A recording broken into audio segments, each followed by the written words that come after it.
আসসালামু আলাইকুম। রিপোর্টার বাংলা টিভির সাথে আছি আমি রিদি ইসলাম পলি। 2018 সালে সংসদে যাওয়া দলীয় প্রার্থীর মনোনয়ন বাতিলের দাবিতে বিএনপির মশাল মিছিল।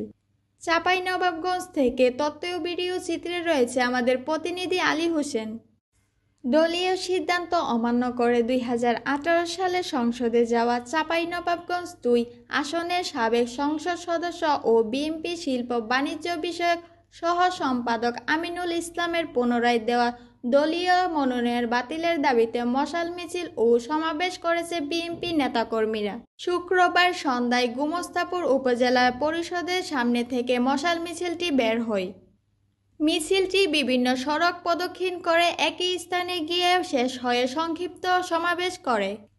এ সময় বিএনপি নেতাকর্মীরা বলেন, 2018 সালের রাতের ভোটের বৈধতা দিয়ে দলীয় সিদ্ধান্ত অমান্য করে সংসদে যান আমিনুল ইসলাম। 4 বছর এমপি থাকাকালীন সময়ে ও বিএনপি তৃণমূলের নেতাকর্মীদের পাশে ছিলেন না তিনি। হামলা মামলার শিকার হওয়া কর্মীদের কোনো ধরনের সহযোগিতা করেননি তিনি। অথচ আবারও তাকে দলীয় মনোনয়ন দেওয়া হয়েছে, এতে ক্ষুব্ধ হয়েছে দলের নেতাকর্মীরা। অবিলম্বে তার দলীয় মনোনয়ন বাতিলের দাবি জানান বিএনপির নেতাকর্মীরা।